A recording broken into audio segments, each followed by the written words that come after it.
Hello there everybody, this is General Snivy and welcome back to more Let's Play Pokemon Soul Silver Blind. Today we're going to be exploring yet another new location, and this is going to be the last location that we're going to be exploring for this set of exploration episodes. Yet there are still this one and two more episodes left. This one's going to take the longest to fully explore, or explore as much as possible. The reason is because this place where we're going to be going is shrouded in mystery. I mean, if you couldn't tell by the video title, no. If you couldn't tell by the video title, we're gonna go and explore the Ruins of Alph. We haven't been to the Ruins of Alph in, at all, ever. And you have access to this place very early on in the game. However, if you want to fully explore the place and such, I feel like now would be a good time to do it. That is before the Whirl Islands thing, before heading out. I feel like this would be a good turning point to do it. Yeah, do it. That sounds so dirty. Going this way as opposed to just going through the main entrance will it'll grant you access to two additional parts of the Ruins of Alph that you can't gain access any other way. And besides, the trainers here have very low level Pokemon, like low 20s. Yeah, that freaking low. So if you are like me who held off and have super strong Pokemon in the 40s, well, you'll have no problem going through here whatsoever. In fact, it'll be like a cakewalk. Yeah, it'll be that much of a cakewalk. And Skarmory is basically just going to clean house on everyone and everything around her. Why? Because she is that much of a boss. One more thing worth noting too, the random encounters in this room, and more or less the rest of the rest of Union Cave. Had to think of the name for a second there, but all random encounters, excluding trainers, they have low level Pokemon not even within the double digits. Yeah, they're that freaking low. Now, what can I talk about today? Well, I guess I'll go ahead and continue talking about the whole Kitty and their 3DS capture board, the new 3DS XL capture board that I'm going to be getting. There are two ways of actually getting this, and there are more or less two different payment methods of sorts. You can buy the new 3DS XL and have it assembled right there at the factory. Or you can just simply pay for the installation. And you'll just simply have to send up your own new 3DS XL to Kitty, and then they'll send it back to you. I went with this method. I'm sending it in, as opposed to buying it directly from them.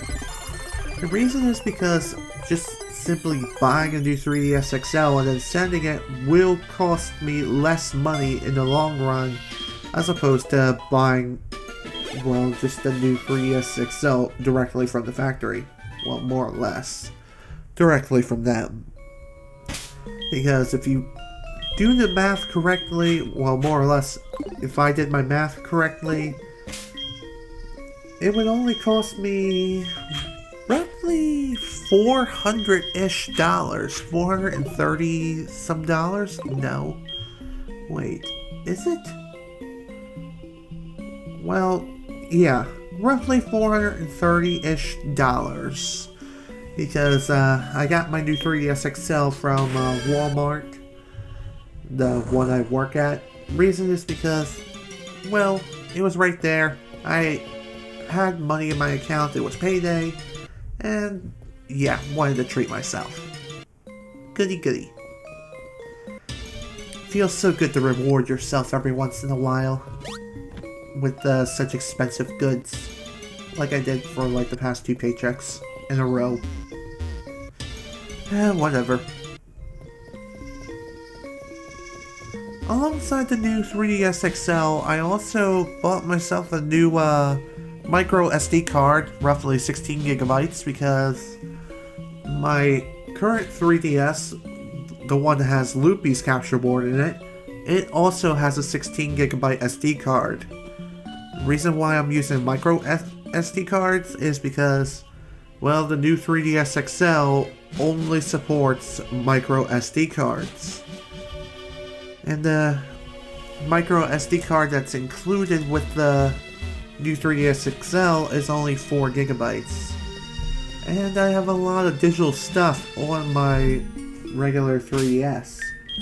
And so when I get the new 3DS XL back, I'm going to start the system transfer process. And to tell the truth, I'm thinking about making a tutorial video on how to do a transfer from a regular 3DS to a new 3DS XL. I may do that just because I feel like it, throwing a little variety here and there under rare circumstances. Like doing something completely different. Kind of like how I did my first impressions video for Final Fantasy 15 back a while ago. It's on my channel still, you can take a look at it at any time. It's just not in a particular playlist, it's just videos. Speaking of Final Fantasy 15, I was thinking of possibly doing like a review of said thing, because there's going to be a patch for the game and it's going to be pretty major. Essentially, Final Fantasy 15 Episode Duce is going to get Episode Duce version 2.0. And it's going to address many issues that I pointed out during my first impressions. When I record the footage I need for it, I may actually do a live stream of said game. Again, it's just something I'm thinking about, but I can't really say for certainty right now. But whatever. We'll have to wait and see what happens, and when the update is released, I'll be sure to download it. Okay, time to fight the next trainer, whose name I can't read due to the small text. But really, it's nothing special. He just has a giraffe rig. And that's it. A giraffe rig who's level 26. Nothing too extreme, and relatively weak. And that's all he has. Really. That weak. Also, he apparently likes thinking there. Why is this? I don't know. Well, here we are, the main... Well, not necessarily the main part of the Ruins of Alph, but... this is one of many rooms of which we'll be exploring. The Ruins of Alph are going to be essentially infested with one particular type of Pokemon, and that is known as Unknown.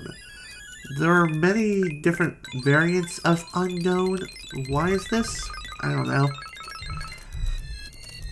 Unknown. I'll talk about that when we get to it. But first we have to solve these puzzles. This one, I think I just give up on it and then come back to it later. And I also chose to fast forward through this, and even during the live commentary section, I was going to fast forward through it anyway. But anyways, with this one, it says, this Pokemon with feathers of 7 colors flies through the sky according to legend.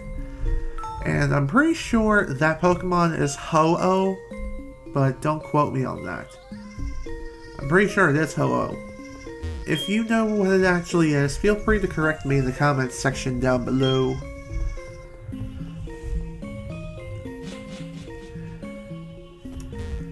That is one thing I don't like about the Ruins of Alph, and that is its puzzles are fairly difficult. Really, it's like, you look at it, you think, oh wow, this this just has to be right. Why is nothing happening? That's essentially what I went through when I was doing the recording anyway. It's like, is this even right? It looks right. Why isn't anything happening? Maybe I do have to just press quit and just quit? But no, that's not how it works. You actually do have to finish the puzzle and do it absolutely 100% accuracy, flawless victory, fatality. Yeah, that's essentially how it works. You have to complete the puzzle 100% in order for it to do something. Which I will be going over momentarily with another puzzle. Alright, what are we doing right now? More exploration in the Ruins of Alph. Kind of fell down one of the optional paths, and really there's no way to get back up. Unless you go through Union Cave all over again. And even so, it's not the worst thing in the world. You can just run from every encounter from here on out. So, that's nice. The only exception, of course, is shinies, which... good luck finding them. Here we have more Letters of the Unknown.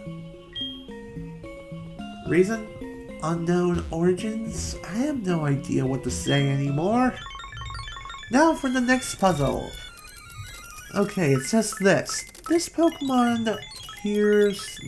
no, it knows no fear and flies wherever it pleases. And some other text of which I can't read because I fast-forwarded through the footage faster than the Cheetah on speed. Well, more or less. Solving each of these puzzles will open up a trap door underneath your feet, and you will fall down to the main part of the Ruins of Alph. Really? There's not much to say about this place. It's just ruins. And there's nothing really to explore other than just walls, text, and statues. And yet we feel a strange presence within the area. Maybe it'll touch you in more ways than you can possibly imagine. And, by the way, I am an adult. So, if you need one, I am one. Now, let's talk about Unknown. Unknown has many shapes.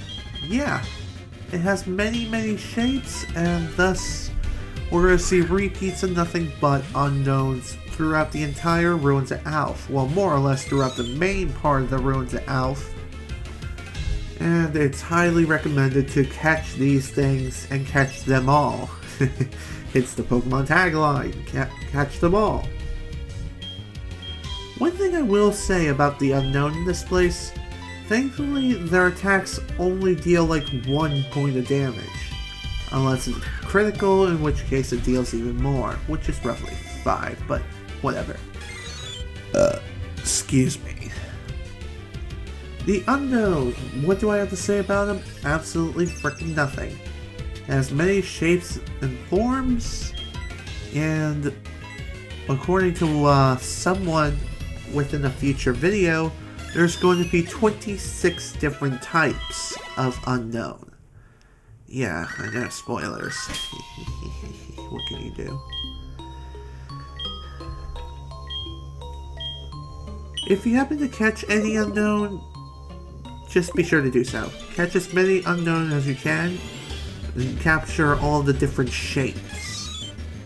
Catching an Unknown is not exactly the simplest task, especially for the sheer fact that your Pokemon are uber-powered beasts.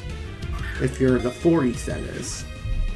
Because each and every single Unknown that you encounter here is going to be level 5. Only level 5, nothing more, nothing less. And that's going to be roughly the end of this video. This is General Snivy with Let's Play Pokemon Soul Silver Blind. Thank you all so much for watching, and if you enjoyed this video, please remember to leave a like. Next time, more of the Ruins of Alph. See y'all later.